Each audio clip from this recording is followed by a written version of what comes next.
Hello, BookTube. We're continuing with our first Q&A for September. I have to say, the more questions I read, the more fun I'm having, and the more inclined I am to have another one. Let's see where we are. We ended with fight, fight, fight. Now we're moving on. Evil Joshua says, in your personal reading, where professionalism isn't a factor, how do you maintain equitability? I want to judge a book solely on its own merits, but sometimes outside factors creep in and affect my enjoyment.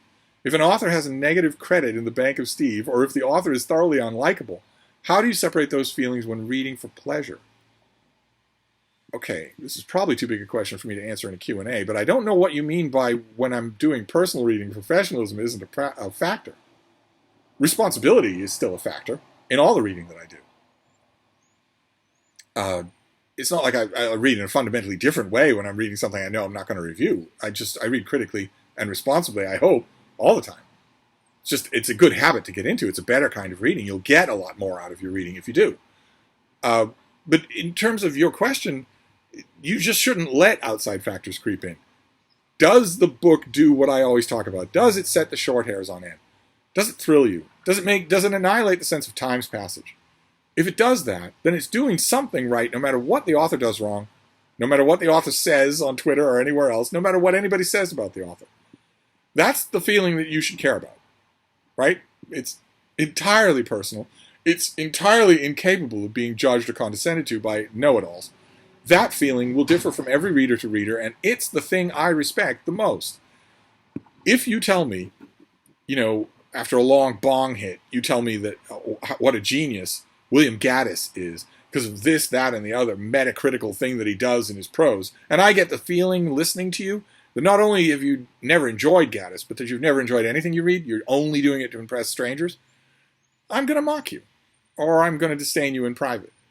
If you tell me that you read some author that I hate, and you had that feeling, that absolutely thrilled, lifted out of yourself feeling that we're all in reading for, that's why we're doing this. If you tell me that you had that feeling with an author I absolutely hate, you will never hear me discount it. Never. I want you to have that feeling all the time when you read. And that feeling is the only yardstick that you need. if outside forces will always be outside people wanting to make you either adhere to their own reading tastes or feel bad about yours. Both of those should be ignored. I hate people like that. Absolutely hate people like that. Let's see here. Alfred in the Batcave. The 1st of September. You mean bloody Alston Christmas. How dreadful it's been. Oh, Alston and Brighton. Oh my. It's the influx of students. I had experienced that the other day. I went out yesterday. I went out yesterday in Boston proper. Just out and about in Boston proper. And noticed that there were a lot more people moving around, and they were all teenage Chinese students. Because school is getting back in session in New England in whatever piecemeal fashion that it will, because of the pandemic. Nevertheless, there are a lot more young people on the streets. Lots and lots of sons and daughters of wealthy industrialists from other countries sending their kids to Ivy League schools in Boston. And Austin gets it on the chin. It's got to be alleviated, though, at least a little by COVID. No? I remember what Austin was like when school started. Oh, my. Oh, my. The only benefit to that massive influx, 300,000 clueless, self-interested, tobacco addict, alcoholic students moving into town all on the same day. The only upshot is that in the next few days, you could find a lot of bookcases just put out on the sidewalk that you could just take. But anyway, you have a question. What is your opinion of the work of Lucy Worsley? Lucy Worsley is a popular historian. I always find her work very light. If you're going to read history, you can dive in to footnotes, to complexity, to nuanced thought, to a careful and rigorous and maybe even iconoclastic sifting of the sources. Lucy Worsley, I've often heard her referred to as history for beginners. I don't see what the need is for history for beginners. She's never written anything offensive. I think I've reviewed a couple of her books, but it's not all that challenging. It in no way conveys to you how thrilling history can be to read, which is a big detriment for a historian. Let's see here. Several Gecko says, I have a couple of questions. Number one, the 20th anniversary of 9/11 is coming up. Yes, indeed, 20 years. What do you think of the best book on the subject is? For me, it would be Mitchell Zukof's book, Fall and Rise. A big one-volume narrative history of the lead up to the events of the day, like the Looming Tower, only not as exhaustive, and then all of the events of the day and the immediate aftermath. And it's amazing. I thought I'd read everything about 9/11 there was to read about the details of that day, and there were a million details in that book, from procedural to personal, that were new to me and were amazingly evocative. It's just an amazingly done book. I think it's the best one-volume narrative of the event that we've had so far, Fall and Rise by Mitchell Zucrow. And question number 2, do you think Peter F. Hamilton is any good? His books are monstrously long. Do they justify the length? I don't think so. No, I know he has dedicated fans, but his books are long and they go on. I'm not talking about length here. I'm talking they stem line. They just patter in a way that, like, for instance, a lot of David Weber's books do as well, and it's just not justified. If you can justify that, I'm okay with it. If you do, like the Stormlight Archives by Brandon Sanderson, wouldn't want those cut by a single sentence. But if you can't justify it, then I know he must have fans that love it because his books are popular. But I have never found them to be worth their length. Better by far, like, for instance, what's his name? The Expanse series. All of those books are big, hefty things. And they all justify their length. They're all wonderful space opera type stuff. But Peter Hamilton has never done it for me, no. And then John Stanley. Oh, John Stanley's our last batch of questions. Wow. I don't know how many videos this was. I think it was 6. What have you got to say for yourself, John Stanley? Commiserations on the steady march to 12K. We're not going to reach 12K. It's absurd. Look at what you're watching. It's a scrofulous old coot with smallpox scars from 1872 nattering on about books. 500 subscribers. 500, maybe 1,000, if some video accidentally went viral. So 12K, out of the question. At least you can take solace that obviously 13K is out of the question. You bet it is. You bet it is. You mentioned writers like Dickens and Proust, whom you respect but don't love, and whom you are open to unlocking, as it were. Yes, I have a steady roster of such authors. Are there writers you felt this way about before, but who you came to love? Well, Trollope is a good example. I once thought he was boring. A long time ago, I thought he was boring. And I came to love him. I think that was not really from reconsidering him so much as reading more of him. But I try regularly with lots of authors to do that. One that I love that I did that with. I thought more highly of Hemingway when I did a reread of him a long time ago. Not very highly, but more highly. Well, actually, a recent examples come up already on this Q&A. Auden's poetry. I once wrote off as being formless and sort of meandering, and I've been I found the classic collected poems of Auden at the Brattle, and I decided to read it very piecemeal, very slowly, and lots of pondery. The type of reading that the deep egghead booktubers do that I don't tend to do, and I've been enjoying it enormously in that regard, just enormously.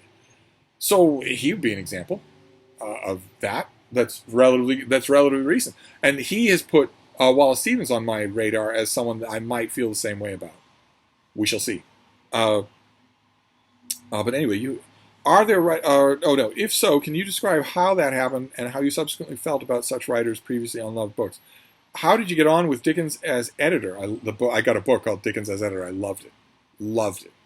And the Proust books you picked up recently, I got a book that I found at a little free library, Proust Library, and loved it. Absolutely loved it. Inversely, have you ever loved a writer but then had such a bad experience with some of his or her work, that it undermined the writer's work for you generally? I try not to have that happen. Anybody can have a bad book. And I especially try not to have the author's ex cathedra pronouncements elsewhere feed back into their work. The closest example I can come up with that would be A.N. Wilson, the historian A.N. Wilson, who did a critically acclaimed biography of Tolstoy. He did a book called The Victorians that did really, really well for him. He's done a bunch of other stuff too. He got a question mark in my mind when he wrote a biography of Hitler years ago that tried to portray Hitler as a kind of misunderstood European statesman. And I reviewed that book. I was commissioned to review that book for the National in Abu Dhabi, and took it to task and didn't like it. I thought it not only was a weird ideological stance, but that it played fast and loose with its documents in order to get to that stance. which is the cardinal sin for a historian.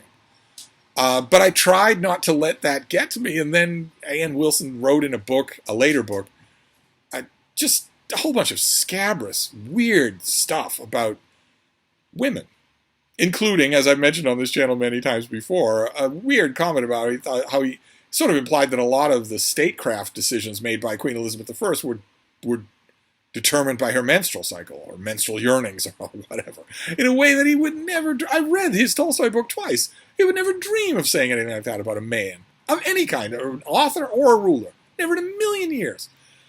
And there've been more than enough statements like that to make me sort of be leery of him. But I try not to have that happen, because I have enjoyed his books. He wrote a book, for instance, after the Victorians, about the Edwardian era that I really liked. If I found a copy of that at the Brattle, I would probably get it.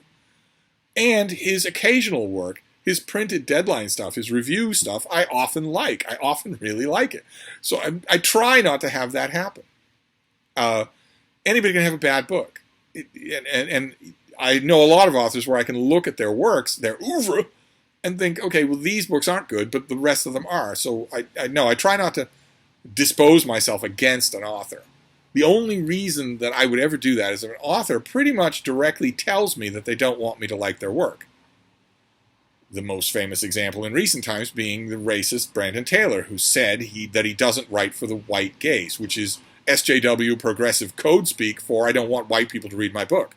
I don't like white people. Okay, well, if you basically say that in a Paris Review interview, then I'm going to take you at your word. I'm not going to like what you write, or I'm not going to read it.